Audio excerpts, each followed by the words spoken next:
The bodybuilder at its root is concerned with self-development through self-mastery. Everybody's on steroids. Everybody. Look at the guys in the Olympia stage, and you're hitting a pose, and then you're like... When it comes to talking about what choice should be made, is that unenhanced bodybuilding is the way to go. This is time right now for natural bodybuilding to grow, where everybody's seeing that health is the most important thing. I'm not a morning person. Dedicated to being passionate about it. Bodybuilders have become more lazy. People have always thought I lift fake weights. Iran and the United States. You take responsibility for that. Now, you've been in the industry for a very long time, right? Yeah. You mentioned finances, right? What's the right way to stay financially stable in this industry? Because did you ever have a rough time financially? You mentioned you had a rough time financially. Like, what's the right move? Like, how do you make money in this industry? You know, because a lot of people say the contracts are gone, this is gone. You know what I'm saying? So how to sustain? It's there's both. There's positive and negatives in both back in the day and today. Because back in the day you had some contracts, and usually the companies were more loyal and you could stay longer. But we didn't have social media. Now you lose a sponsor, it's very fast to get another one because there's so much competition. There's so many clothing companies. You know what I mean? If you're fortunate enough to get with some good top ones, it's not too difficult to get with the other ones, you know? So in that part, it might not be as much as some of the contracts like Weeder or EAS or, you know, Metarex or some of the companies I was with that paid very well. I got paid more than a lot of the pros back in the day and doing covers and everything.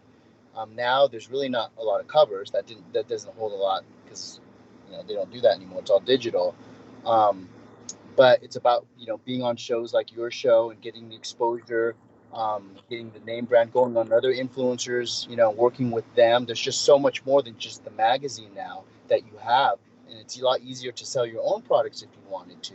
And there's a lot more companies out there looking at you, you know. So it's about really representing yourself in a good way and sharing and trying to get on as many things.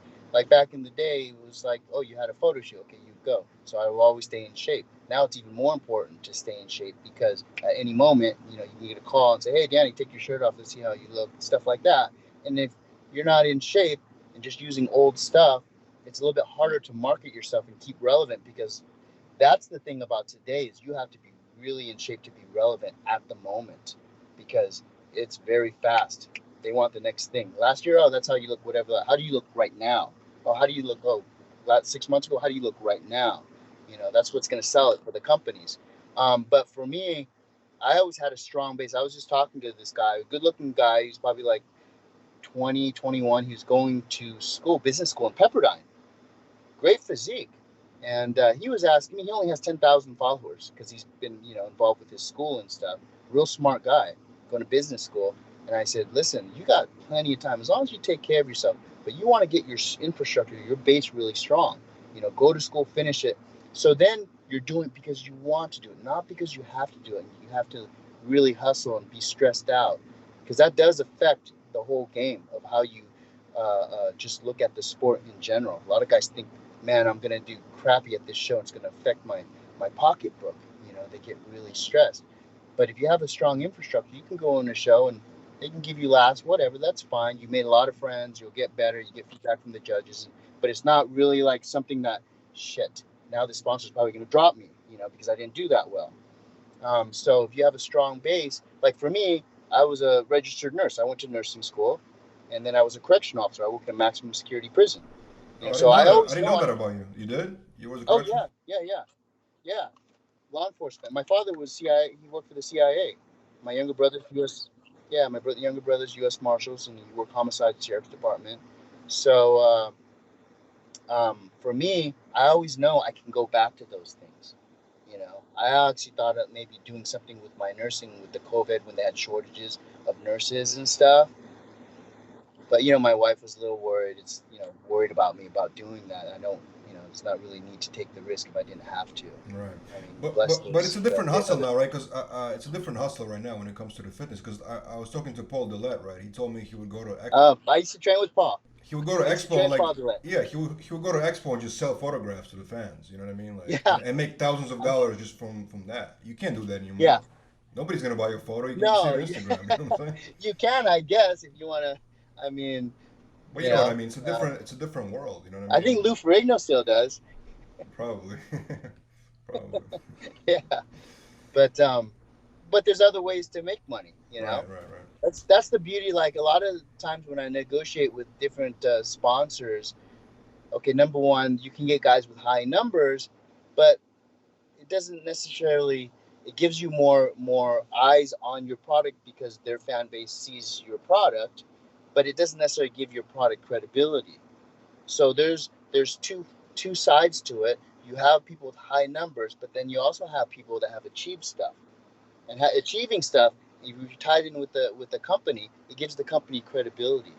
You see what I mean? So you'd like to preferably have both.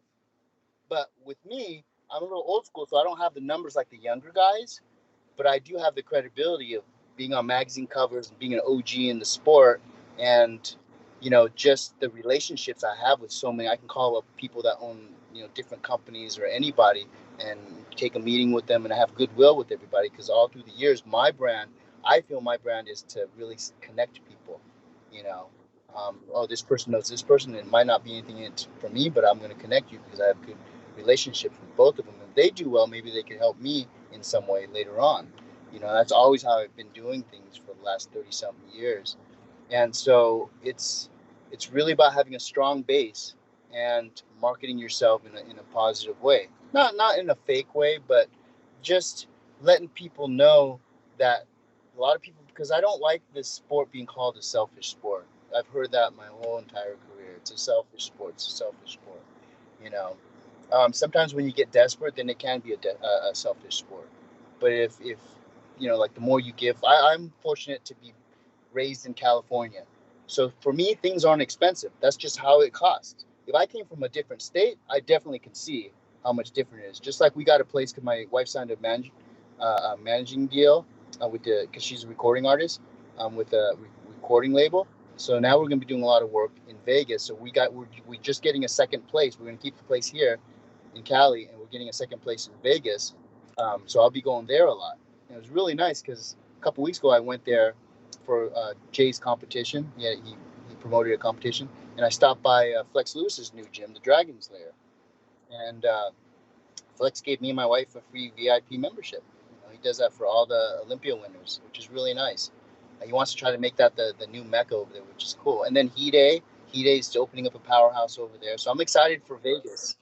Yeah, so Vegas used to be a good spot for training, and all of a sudden it just went downhill. There's nowhere good to train except for maybe one place or two places, but now it's starting to be like the people involved, the athletes are starting to get involved with the fitness, gyms and stuff, and so that's really cool. And so for me, it's about just helping other people, like what Flex did, is giving the free memberships to the athletes. It's just really spreading the goodwill. And a lot of the athletes, if you're doing well, it's not a selfish sport. It really isn't. It's when you get desperate. It's when you move from another state and you're trying to make ends meet. And I see it all the time for years, especially in California. It's hard to pay rent and have food. Then you get very selfish. You get your integrity might take a back seat because you need to get ahead. You need to win the show. You need to make more money and this and that. Then it could be a very selfish sport. You came here and did very well for yourself, and that's the thing is there's a fine line of being selfish and secluded, but also don't be afraid to ask for help. And that's the problem with a lot of social media. Everyone wants to front like they're doing so damn well. Well, if everyone thinks you're doing well, how are you going to get help? You know what I mean? So just be honest with people with a lot of stuff. You don't have to share your weaknesses and stuff like that, but there's a certain point where you don't want to floss like you're just killing it, because then people will actually start being the opposite with you. Oh, maybe Danny doesn't need this or that, when they might have given you a lead that could really help you a lot, but they assume you're doing well, so they're not going to give you the lead.